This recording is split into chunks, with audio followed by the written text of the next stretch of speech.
Hi guys, இன்றைக்கி நம்ம மூவியில் த ஷிப் டிடெக்டிவ்ஸ் படத்தோட ரிவ்யூ தான் பார்க்க போகிறோம். இந்த படம் இப்போ தமிழ் டபுளில் அவைலபிளாக இருக்குது. மறக்காம செக் அவுட் பண்ணி பாருங்கள். இது ஒரு கிரைம் சஸ்பென்ஸ் த்ரில்லர் மூவியாக வெளிவந்திருக்கு. இப்போ இந்த படத்தோடைய கதையை பார்த்துடலாம்.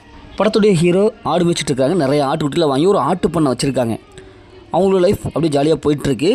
இவர் இந்த ஆட்டுக்குட்டிகளுக்கெல்லாம் ஒரு நைட்டான ஒரு கதை ஒன்று சொல்லுவார். இப்படிலாம் இன்வெஸ்டிகேஷன் பண்ணணும் அப்படின்னு சொல்லிட்டு பயங்கரமாக ஒரு கிரைம் ஸ்டோரியை சொல்லிகிட்டு இருப்பார். உடனே அந்த ஆட்டுக்குட்டிகளையும் கேட்டு அப்படி தூங்க போயிடும். இப்படி நாளுக்கு நாள் தொடர்ந்து கேட்டுகிட்டே இருக்கும். உடனே அந்த ஆட்டுக்குட்டியோட மனசில் நம்மளும் இதே மாதிரி யாரோ ஒருத்தர் கொலை செஞ்சால் அவங்களை கண்டுபிடிக்கணும்ப்பா அப்படின்னு சொல்லிட்டு மனசில் நினச்சிக்கிட்டே தூங்குங்க. இப்படி போயிட்டுருக்கிற சமயத்தை வில்லன்கள் ஒரு சில பேர் வில்லன் கும்பலாம் திடீர்னு பார்த்தா நம்ம ஹீரோவை கொன்றுவாங்க. அடுத்த நாள் போலீஸ் இன்வெஸ்டிகேஷன்லாம் பயங்கரமாக நடக்கும்.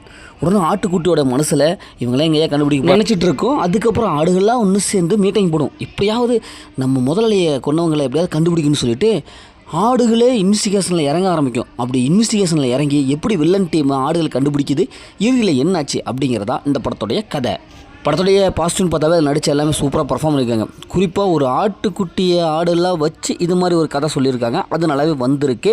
படத்தில் வில்லன் டீம் ஒரு மர்மமான முறையில் இருப்பாங்க. அவங்க எப்படி கொள்கிறாங்க அப்படிங்கிற விஷயம் நல்லாவே இருக்குது. ஹீரோவுடைய நடிப்பு நல்லாவே இருக்குது.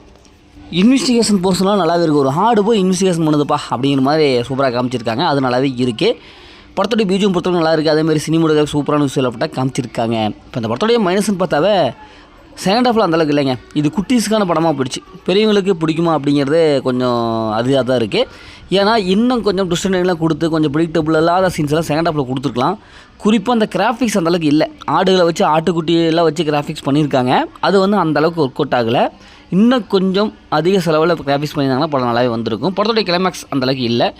மற்றபடி இந்த படத்தில் அந்த மாதிரி சீன்ஸில் எதுவும் இல்லை. ஃபேமிலியோடய பார்க்கலாம். மொத்தத்தில் இப்படி சூப்பராக சொல்கிறாங்கன்னா இந்த படம் ஒரு ஒன் டைம் வாட்சபிள் தான் நாங்கள் சொல்கிறேன். ஓகே, இதே மாதிரி அடுத்த ஒரு புதிய மூவி ரிவ்யூவில் சந்திப்போம்.